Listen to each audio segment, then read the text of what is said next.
It is indeed an honor for me, personally, to present to my friend Bob Uecker the Ford C. Frick Award. I think I speak for all of you fans here today and fans all around the country. He is truly Mr. Baseball.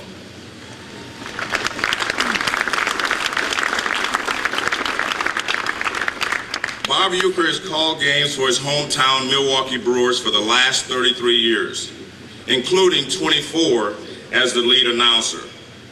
With his natural good humor, self-deprecating wit, Uecker is adored nationally, connecting instantly with players and fans.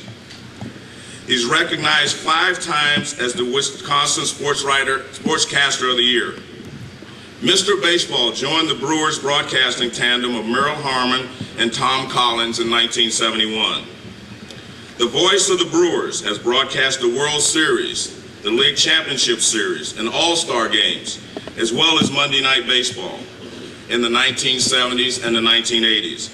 He was inducted into the Radio Hall of Fame in 2001. I give you Mr. Baseball, Bob Uecker.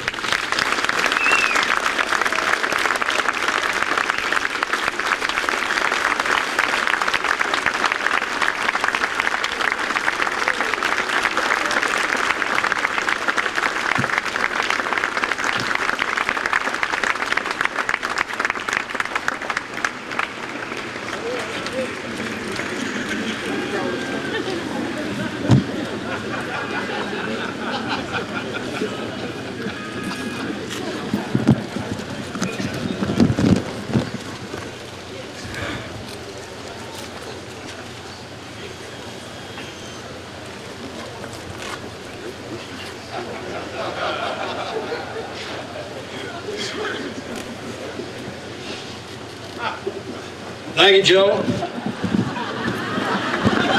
Thank you very much. And thank you, ladies and gentlemen. And my congratulations to Hal, Gary Carter, Eddie Murray, and to all of the members of the staff, the Hall of Fame. Thank you very much. This has been a wonderful, wonderful time. I, in deference to Hal McCoy, was asked to quit many times.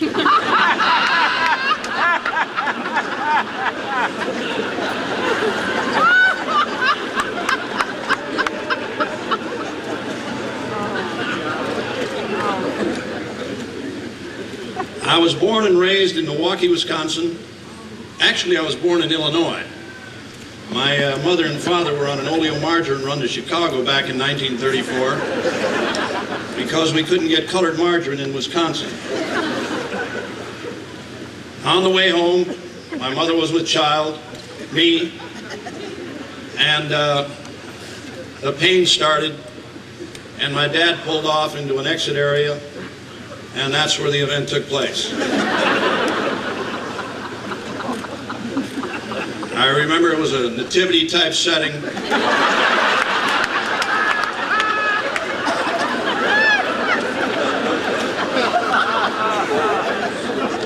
An exit light shining down. There were 3 truck drivers there. One guy was carrying butter. One guy had Frankfurters, and the other guy was a retired baseball scout who told my folks that I probably had a chance to play somewhere down the line.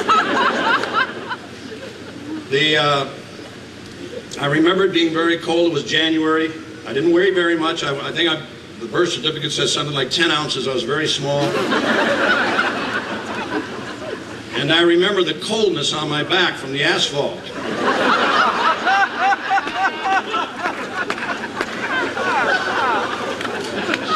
And I was immediately wrapped in swaddling clothes and put in the back of a 37 Chevy without a heater. And that was the start of this Cinderella story that you're hearing today. I did not have a lot of ability as a kid. My dad wanted me to have everything that everybody else had. I think the first thing that he ever bought me was a football. And I was very young, and he didn't know a lot about it. He came from the old country. And I mean, we tried to pass it and throw it and kick it, and we couldn't do it, and it was very discouraging for him and for me. And we almost quit. And finally, we had a nice enough neighbor came over and put some air in it.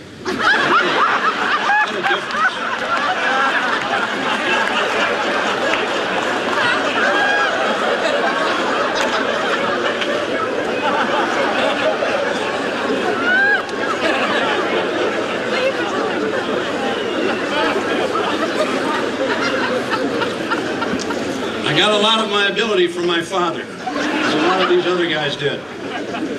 My father actually came to this country as a soccer player. He didn't play, he blew up the balls is what he did. And they didn't have pumps in those days.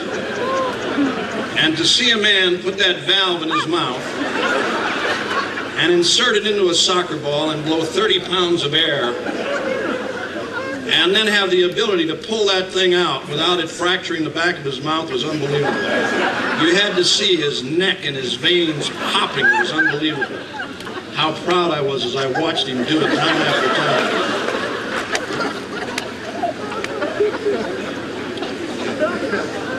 My first sport was 8th grade basketball. And my dad didn't want to buy me the supporter, Johnny, to do the job.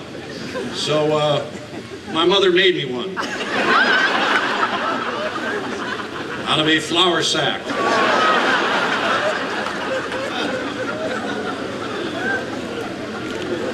And the tough thing about that is you put that baby on, you whip it out of your bag in the gym, and all the guys are looking at it.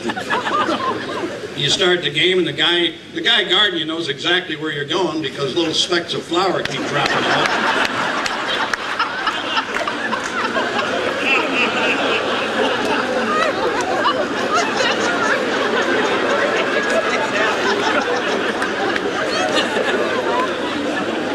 And right down the front it says Pillsbury's Best.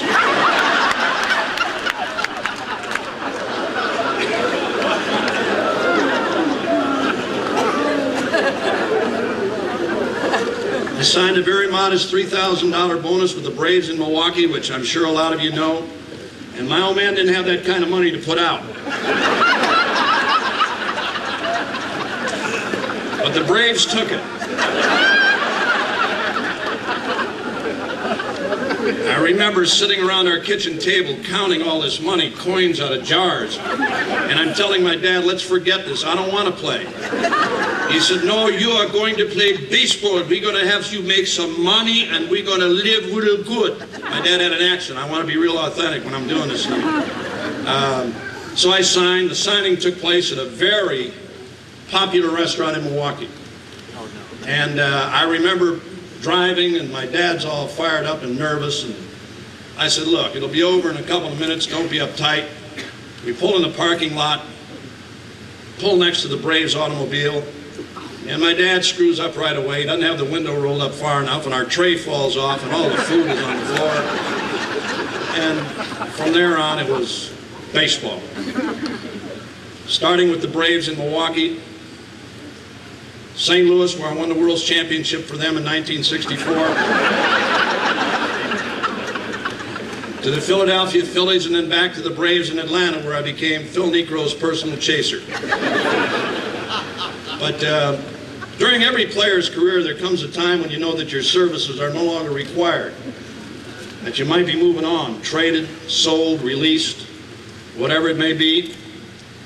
And having been with 4 clubs, I picked up a few of these tips. I remember Gene Walk doing things to me at Philadelphia. I'd be sitting there and he'd say, grab a bat and stop this rally.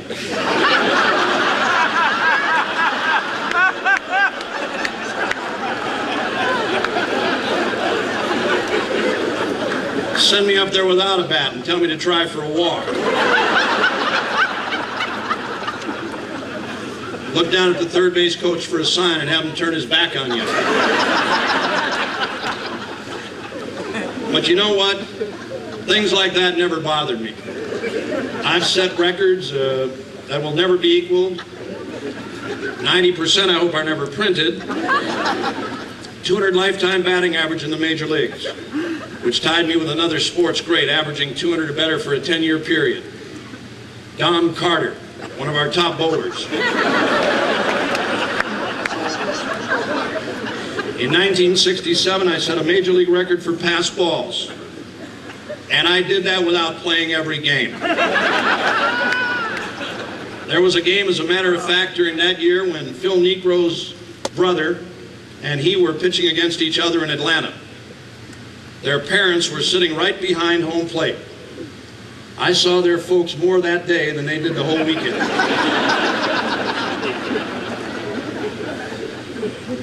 But with people like Negro, and this was another thing that I found the easy way out to catch a knuckleball, was to wait until it stopped rolling and then just pick it up.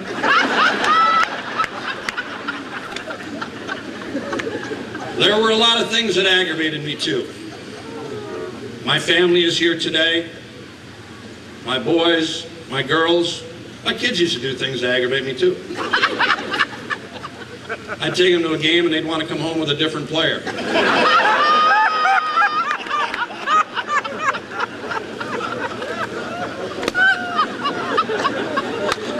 I remember one of my friends came to Atlanta to see me once. He came to the door, he says, "Bob Uecker live here?" He said, "Yeah, bring him in."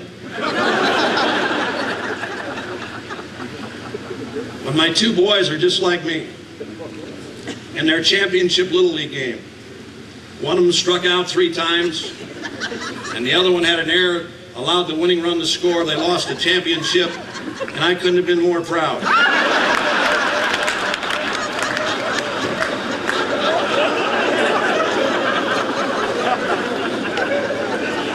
I remember the people as we walked through the parking lot throwing eggs and rotten stuff at our car. What a beautiful day.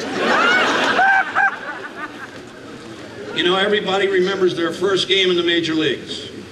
For me, it was in Milwaukee, my hometown, born and raised there. And I can remember walking out on the field, and Bertie Tebbetts was our manager at that time, and my family was there, my mother and dad and all my relatives, and as I'm standing on the field, everybody's pointing at me and waving and laughing, and I'm pointing back, and Bertie Tebbetts came up and asked me if I was nervous or uptight about the game. And I said, "I'm not. I've been waiting 5 years to get here. I'm ready to go." He said, "Well, we're going to start you today. I didn't want to tell you earlier. I didn't want you to get too fired up." I said, "Look, I'm ready to go." He said, "Well, great, you're in there. And, oh, by the way, the rest of us up here wear that supporter on the inside."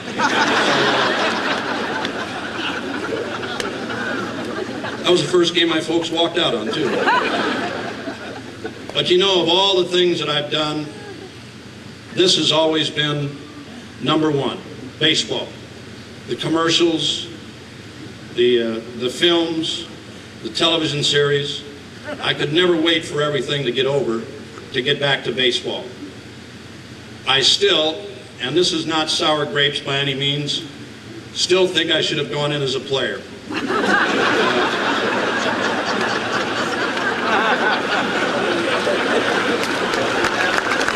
you.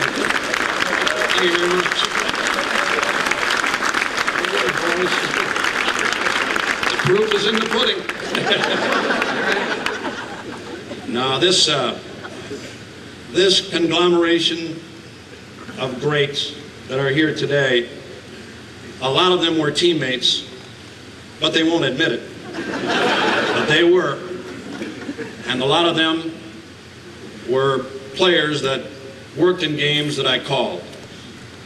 They are wonderful friends and always will be. And the 1964 World Championship team, the great Lou Brock. And I remember as we got down near World Series time, Bing Devine, who was the Cardinals general manager at that time, asked me if I would do him and the Cardinals in general a favor. And I said I would. And he said, "We'd like to inject you with hepatitis."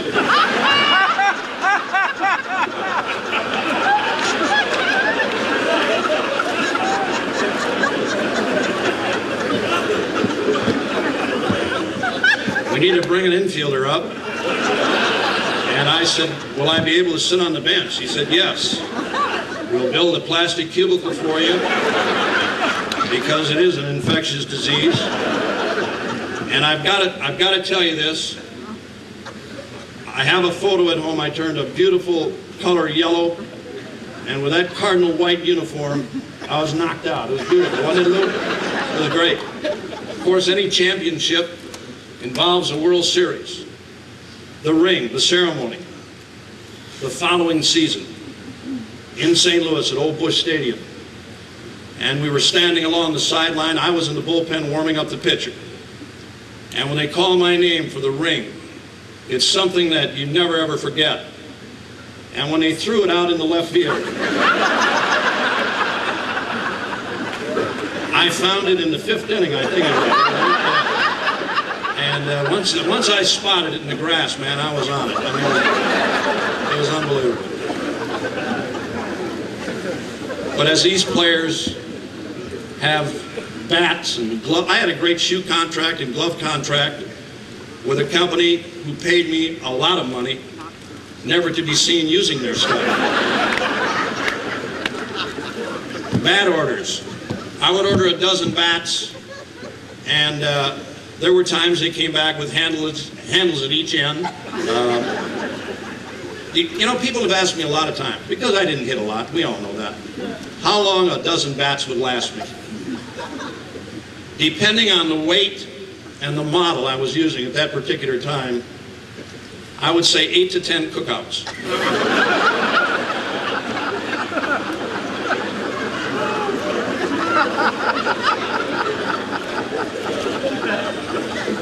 I once ordered a dozen flame-treated bats, and they sent me a box of ashes. So I knew at that time, you know, things were moving on. But there are, again, as I said, tips that you pick up when the Braves were going to release me. It's a tough time for a manager, for your family, for the player, to be told that you're never going to play the game again. And I can remember walking in the clubhouse that day, and Luman Harris, who was the Braves manager, came up to me and said there were no visitors allowed. So again, I knew I might be moving on. Paul Richards was the general manager and told me the Braves wanted to make me a coach for the following season, and that I would be coaching second base. So again, no. But that's when the baseball career started as a broadcaster. I remember working first with Milo Hamilton and Ernie Johnson, and I was all fired up about that too, until I found out that my portion of the broadcast was being used to jam Radio Free Europe. And I picked up a microphone one day, and my mic had no cord on it, so I was talking to nobody. But it's such a wonderful, wonderful thing today to be here. And one of my first partners was mentioned earlier, Merle Harmon and Tom Collins. He's here today. All of those who I've worked with, from Merle to Lauren Brown, Dwayne Mosley, Pat Hughes, who now works for the Chicago Cubs, and my current partner today, Jim Powell and Ken Sommerfeld. My thanks to all of you. To my good pal Bob Costas out there. Thank you, Bobby. All of the network people. That has been as much a part of broadcasting for me as anything. The days with ABC and Monday Night Baseball with the late Bob Prince and Keith Jackson and Al Michaels and my great pal Don Drysdale. All of those people have played such a big part in me being here today. Dick Ebersol, the head of NBC Sports. All of them are a big part of what I am. My family is seated over here. I love them very much.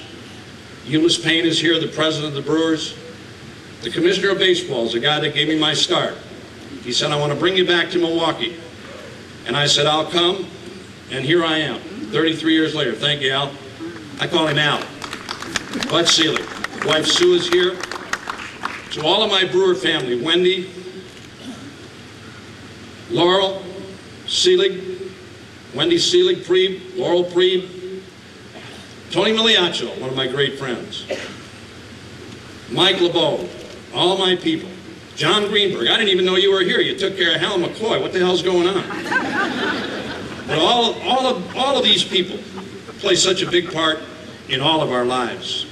And to all of you baseball fans around America and any place else, for your letters, your thoughts, your kindness for all of these years.